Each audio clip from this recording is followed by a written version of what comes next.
কুমিল্লায় হু হু করে বাড়ছে এইডস আক্রান্তের সংখ্যা। চলতি বছরের ৫ মাসে এইডস আক্রান্ত হয়ে মারা গেছেন ৭ জন। এ সময় নতুন করে শনাক্ত হয়েছেন আর অন্তত ৪২ জন। নতুন আক্রান্তদের বড় একটি অংশ সমকামিতায় জড়িত বলে জানিয়েছেন চিকিৎসকরা। বিশেষজ্ঞরা বলছেন সচেতনতা না বাড়লে পরিস্থিতি আরও জটিল হতে পারে। কুমিল্লায় দিন দিন বাড়ছে এইচআইভি সংক্রমণ ও মৃত্যুর সংখ্যা। চলতি বছরের জানুয়ারি থেকে মে পর্যন্ত ৫ মাসে এইডসে আক্রান্ত হয়ে জেলাটিতে মারা গেছেন ৭ জন। এর মধ্যে মে মাসেই মারা গেছেন ৩ জন।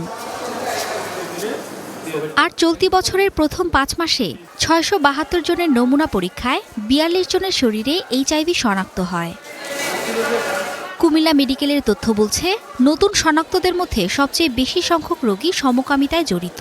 এছাড়া যৌনকর্মী এবং বিদেশে অবস্থানকালে আক্রান্ত হওয়া ব্যক্তিও রয়েছেন এই তালিকায়। প্রতিদিন গড়ে ৭-৮ জন টেস্ট হয়, তার মধ্যে থেকে সবগুলো কুমিল্লা শহরের। বেসিক্যালি স্টুডেন্টরা বেশি টেস্ট করতে আসে। মাসের অধিক সময় ধরে ডায়রিয়া থাকবে, তারপর আপনার জ্বর, ওজন কমে যাবে, মুখে ফাঙ্গাল জাতীয় ইনফেকশন হয়, ঘা হয়, তারপর আমরা সিফিলিস থাকতে পারে, টিবি রোগীও থাকতে পারে। পরিসংখ্যান বলছে ২০২০ সালে কুমিল্লায় ৮ জনের শরীরে এইচআইভি ধরা পড়ে। এর পরের বছরগুলোতে সেই সংখ্যা ক্রমান্বয়ে বেড়েই চলেছে। গত বছর সবচেয়ে বেশি ৭২ জন আক্রান্ত হয় এইচআইভিতে। আর চলতি বছরের ৫ মাসেই শনাক্ত হয়েছেন ৪২ জন। বর্তমানে জেলাটিতে ৩৮৫ জন এইচআইভি আক্রান্ত ব্যক্তি চিকিৎসা নিচ্ছেন। এইডস আর কোনো মরণ ব্যাধি নয়। নিয়মিত ওষুধ নিলে আক্রান্ত ব্যক্তি দীর্ঘদিন সুস্থ ও স্বাভাবিক জীবনযাপন করতে পারেন বলে জানিয়েছেন চিকিৎসকরা।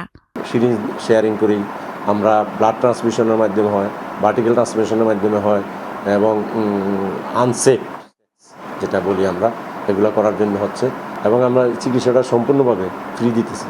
স্বাস্থ্য সংশ্লিষ্টদের মতে, এইচআইভি প্রতিরোধে নিরাপদ যৌন আচরণ, ঝুঁকিপূর্ণ জনগোষ্ঠীর নিয়মিত স্ক্রিনিং, সচেতনতা বৃদ্ধি এবং আক্রান্তদের প্রতি বৈষম্যহীন আচরণের কোনো বিকল্প নেই। Desk report, star news.